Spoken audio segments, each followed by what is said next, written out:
Iblis menjawab, "Karena engkau telah menghukum saya tersesat, saya benar-benar akan menghalang-halangi mereka dari jalan engkau yang lurus. Kemudian saya akan mendatangi mereka dari muka dan dari belakang mereka, dari kanan dan dari kiri mereka. Dan engkau tidak akan mendapati kebanyakan mereka bersyukur." Quran Surat Al-A'raf ayat 16-17. Semua ditempuh demi satu ambisi, yaitu mencari sebanyak-banyaknya teman di neraka kelak. Strategi yang ditempuh pun bisa berbeda-beda untuk tiap orang. Namun tujuan akhir tetaplah sama. Untuk pemimpin dan pejabat, digunakanlah umpan korupsi dan hianat. Untuk ulama, dai, penceramah, dipakai muslihat ujub, bangga diri, sombong, serta memanfaatkan keluguan umat untuk mengambil manfaat duniawi. Semua itu tentu saja sebelumnya telah ditanamkan penyakit wahan, yaitu cinta dunia, takut mati, yang menjadikan materialisme dan hedonisme sebagai gaya hidup. Sedangkan untuk orang-orang yang rajin beribadah, jangan dikira setan berhenti dan frustasi. Setan masih bisa masuk dengan cara merusak amal ibadah tersebut. Bisa dari awal sebelum ibadah dimulai, dilanjutkan ketika ibadah berlangsung, dan setelah ibadah itu ditunaikan.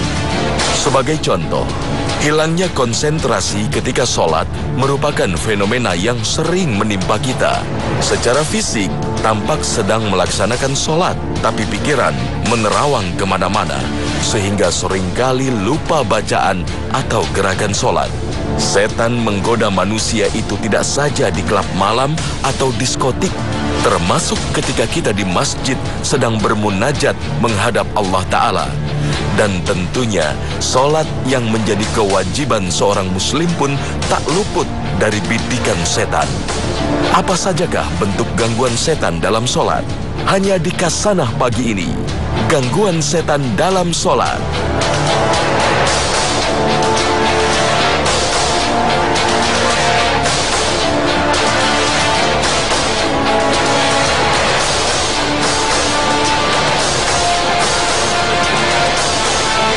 Assalamualaikum warahmatullahi wabarakatuh.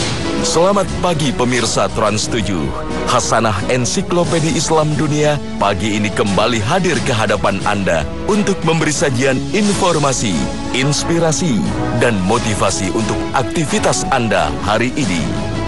Sholat menjadi incaran utama setan karena sholat merupakan tiang agama. Sholat merupakan rukun Islam kedua, sekaligus sebagai pembuktian pernyataan tauhid La ilaha illallah Muhammadar Rasulullah. Seorang mukmin yang mengerjakan sholat dengan sempurna akan menjadi momok menakutkan bagi setan, sebab sholat akan menjadi pangkal dari segala kebaikan dan menjauhkannya dari perbuatan keji dan munkar. Bacalah apa yang telah diwahyukan kepadamu, yaitu Alkitab, Al-Quran, dan dirikanlah sholat. Sesungguhnya sholat itu mencegah dari perbuatan-perbuatan keji dan munkar. Dan sesungguhnya mengingat Allah adalah lebih besar keutamaannya dari ibadat-ibadat yang lain. Dan Allah mengetahui apa yang kamu kerjakan. Quran Surat Al-Ankabut ayat 45. Abul Aliyah, seorang ulama tabi'in, mengatakan bahwa sholat mengandung 3 unsur, yaitu ikhlas, khusyuk, dan zikir kepada Allah. Jika salah satu unsur ini hilang, maka tidak layak disebut sholat. Ikhlas menjadikan seseorang tunduk kepada kebaikan, sedangkan khusyuk menjadikannya menjauhi yang munkar, dan zikirullah menjadi pedomannya dalam mematuhi perintah dan menjauhi larangan Allah. Melihat begitu pentingnya ibadah akan dikalkulasi pada hari kiamat kelak, karena ia merupakan barometer dari amal ibadah lainnya. Rasulullah Shallallahu Alaihi Wasallam bersabda, yang pertama kali ditanyakan kepada seorang hamba pada hari kiamat adalah perhatian kepada sholatnya. Jika sholatnya baik, dia akan beruntung. Dan jika sholatnya rusak, dia akan gagal dan merugi. Hadis riwayat At-Tabrani. Salat juga merupakan amalan yang terakhir hilang dari umat Nabi Muhammad. Selama masih ada orang yang salat, artinya eksistensi umat Nabi Muhammad masih terjaga.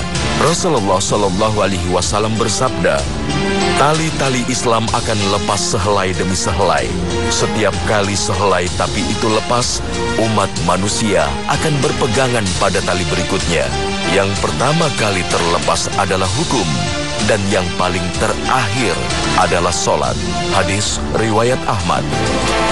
Melihat keutamaan sholat tersebut, maka tidak mengherankan jika setan berupaya keras untuk merusak sholat kita dan membuat orang beriman lemah karena sholat yang tidak berkualitas.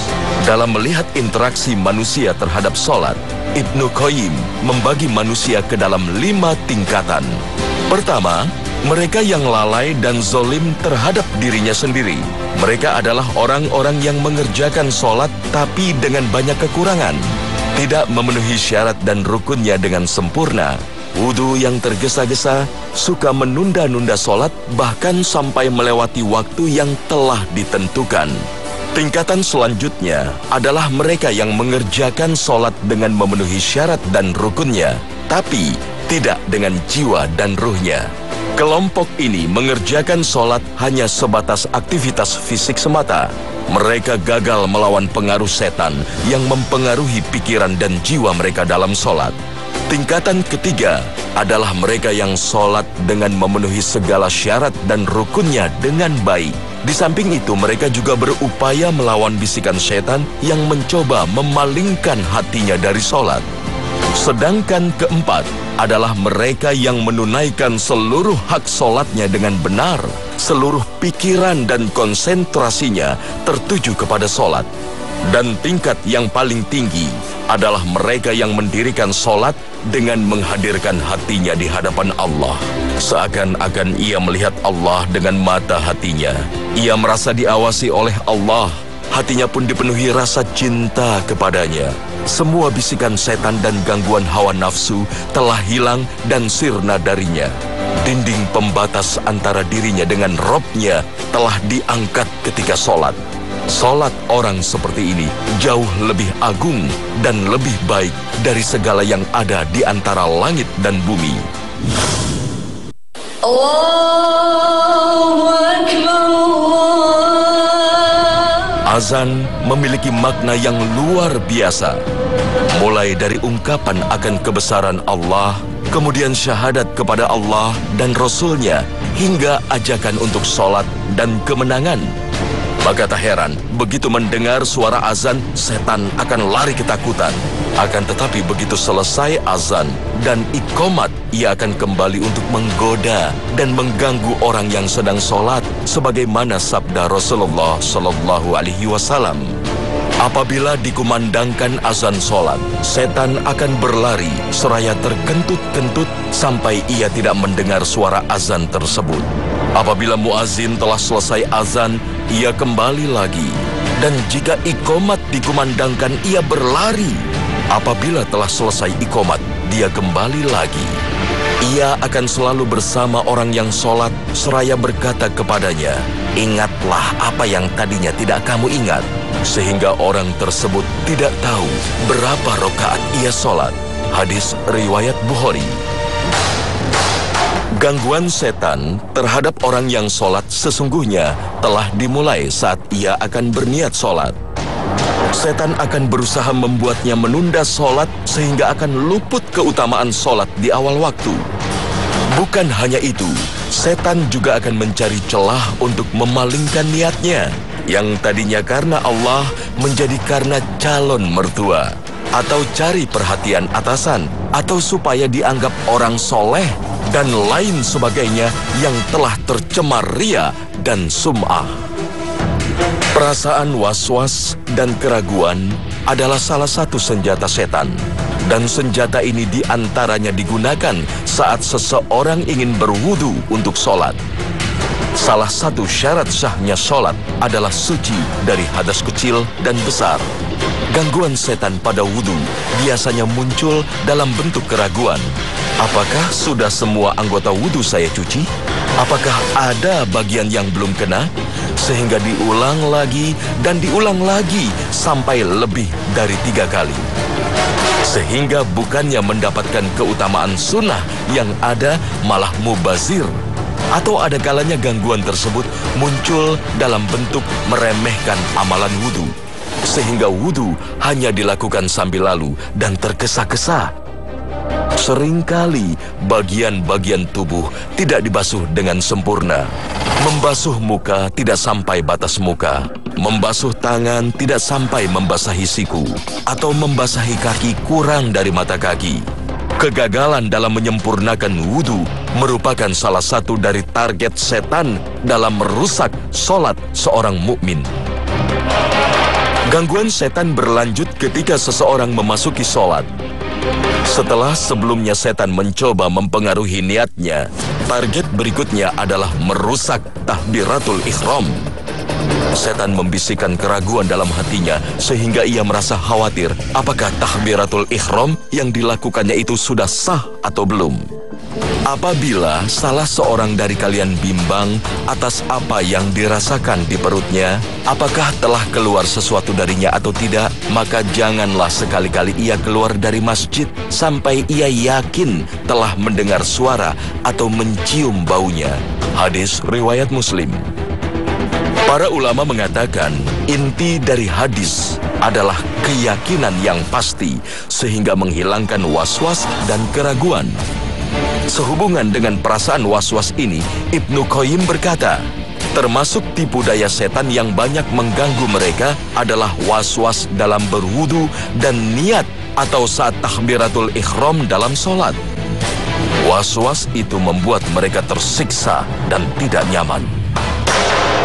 Bentuk gangguan setan yang lain terhadap orang yang sholat adalah dengan menimbulkan pikiran-pikiran tentang urusan lain di luar sholat.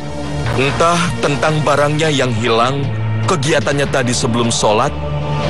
Kadang bukan hanya bacaan sholat yang lupa, tapi juga lupa jumlah rokaat yang sedang dikerjakan.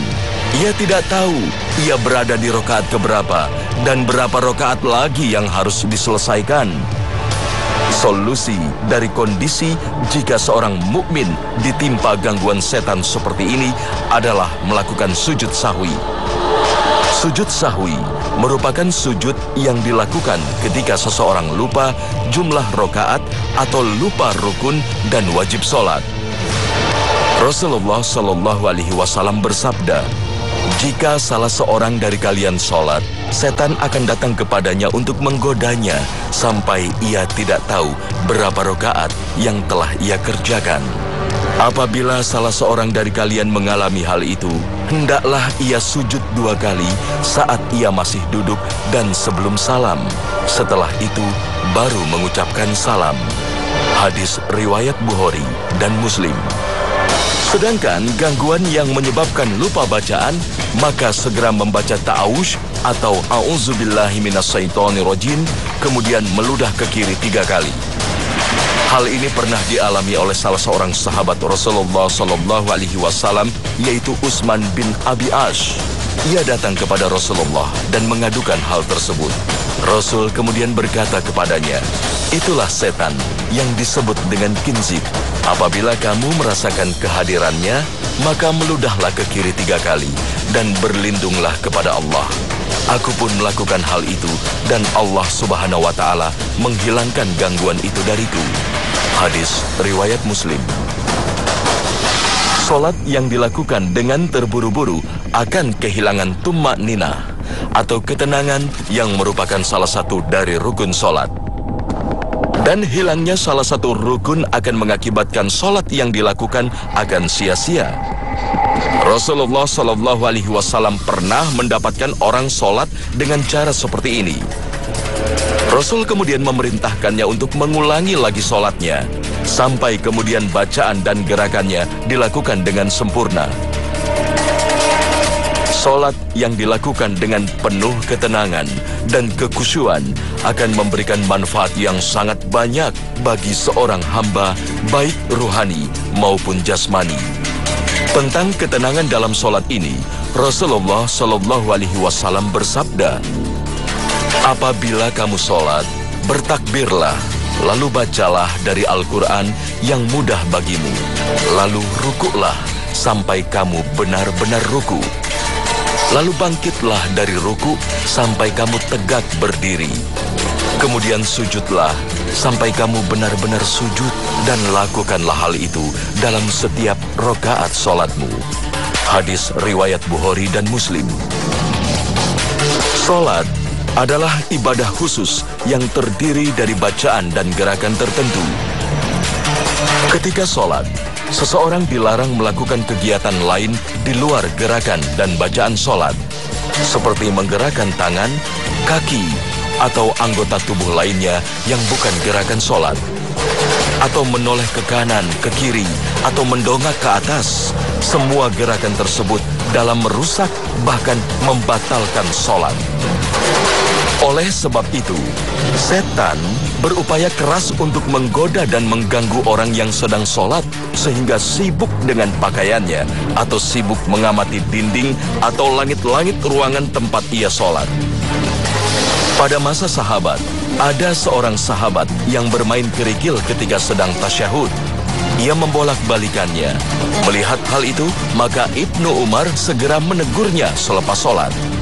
Jangan bermain kerikil ketika sholat, karena perbuatan tersebut berasal dari setan. Tapi kerjakan seperti apa yang dikerjakan Rasulullah Sallallahu Alaihi Wasallam. Orang tersebut bertanya, apa yang dilakukannya? Kemudian Ibnu Umar meletakkan tangan kanannya di atas paha kanannya dengan jari telunjuk menunjuk ke arah kiblat atau tempat sujud. Demikianlah saya melihat apa yang dilakukan Rasulullah Sallallahu Alaihi Wasallam, ucap Ibnu Umar. Terkadang dengan sadar atau tidak, perhatian kita ketika sholat terpalingkan dengan menoleh ke kiri atau ke kanan. Itulah salah satu akibat dari gangguan setan. Karena itu, setelah takbiratul ihram, pusatkan pandangan pada satu titik, yaitu tempat sujud. Sehingga perhatian kita menjadi fokus dan tidak mudah dicuri oleh setan. Dalam sebuah hadis yang diriwayatkan oleh Aisyah, ia berkata, saya bertanya kepada Rasulullah Sallallahu Alaihi Wasallam tentang hukum menoleh ketika sholat. Rasulullah Sallallahu Alaihi Wasallam menjawab, itu adalah curian setan atas sholat seorang hamba. Hadis riwayat Bukhari. Mengantuk dan menguap juga merupakan bagian dari gangguan setan terhadap orang yang sholat. Menguap bukanlah gerakan sholat, sehingga selama sholat orang tersebut sibuk menahan kantuknya dengan menguap, sebisa mungkin ditahan ketika sholat, sebagaimana sabda Rasulullah Sallallahu Alaihi Wasallam. Adapun menguap itu datangnya dari setan, maka hendaklah seseorang mencegahnya selagi bisa. Apabila ia berkata, "Ha!" berarti setan tertawa dalam mulutnya. Hadis riwayat Bukhari dan Muslim. Selain menguap, bersin juga menjadi pintu masuk setan untuk merusak sholat kita. Bersin memang pertanda adanya suatu gangguan kesehatan, tapi setan juga mempergunakannya untuk mengganggu sholat. Sahabat Nabi Abdullah bin Mas'ud mengatakan, menguap dan bersin dalam sholat itu dari setan. Ibnu Hajar mengomentari perkataan Ibnu Mas'ud tersebut dengan mengatakan, bersin yang tidak disenangi Allah adalah yang terjadi dalam sholat, berbeda dengan di luar sholat. Hal itu tidak lain karena setan memang ingin mengganggu sholat seseorang dengan berbagai cara. Godaan setan lain terkait sholat adalah merasa cukup dengan apa yang diketahui. Enggan untuk belajar dan menambah ilmu demi kesempurnaan sholat. Padahal pengetahuan yang dimiliki masih jauh dari cukup. Sebaliknya, jika berkaitan dengan pekerjaan atau karir, sangat bersemangat belajar dan ikut pelatihan ke sana dan kemari. Sholat adalah rukun Islam kedua. Mempelajari segala hal yang terkait dengan keabsahan dan kesempurnaan sholat, hukumnya adalah wajib. Jangan sampai kita enggan dan malas untuk menambah ilmu tentang sholat yang akan menjamin keselamatan kita di dunia dan akhirat. Untuk menjauhkan diri dari gangguan setan, ada beberapa hal yang dapat kita lakukan. Mengetahui bentuk tipu daya setan yang menjerumuskan manusia dalam dosa, seperti menanamkan rasa takut dalam hati orang beriman, memanipulasi akal manusia, menjadikan manusia mencintai dunia. Dengan memahami dan mengetahui tipu daya setan, maka menjadikan kita lebih waspada. Berikutnya, mempersiapkan diri dengan baik ketika hendak akan sholat. Persiapan meliputi persiapan pengetahuan tentang sholat, mulai dari syarat wajib sholat, rukun-rukunnya, bacaan, dan gerakan sholat yang benar. Termasuk di dalamnya adalah wudhu, karena wudhu merupakan pintu gerbang menuju sholat. Sah atau tidaknya sholat bergantung pada sah atau tidaknya wudhu. Dengan adanya pengetahuan yang benar, maka akan membawa pada amal yang benar. Kemudian, menjaga keikhlasan. Ikhlas merupakan senjata ampuh seorang mukmin yang paling ditakuti setan. Hal ini diakui sendiri oleh iblis seperti yang Allah tuangkan dalam firman-Nya. Iblis berkata, "Ya Tuhanku, oleh sebab Engkau telah memutuskan bahwa aku sesat, pasti aku akan menjadikan mereka memandang baik perbuatan maksiat di muka bumi. Dan pasti aku akan menyesatkan mereka semuanya, kecuali hamba-hamba Engkau yang ikhlas di antara mereka." Quran Surat Al-Hajr ayat 39-40. Dan tentu saja adalah berlindung kepada Allah dari godaan setan yang terkutuk. Setan begitu dekat dengan kita. Ia mampu melihat kita, mampu menggoda dan memberi bisikan jahat kepada kita. Satu-satunya cara yang paling ampuh adalah dengan meminta perlindungan Allah Ta'ala. Semua tipu daya dan kekuatan setan di hadapan Allah adalah lemah.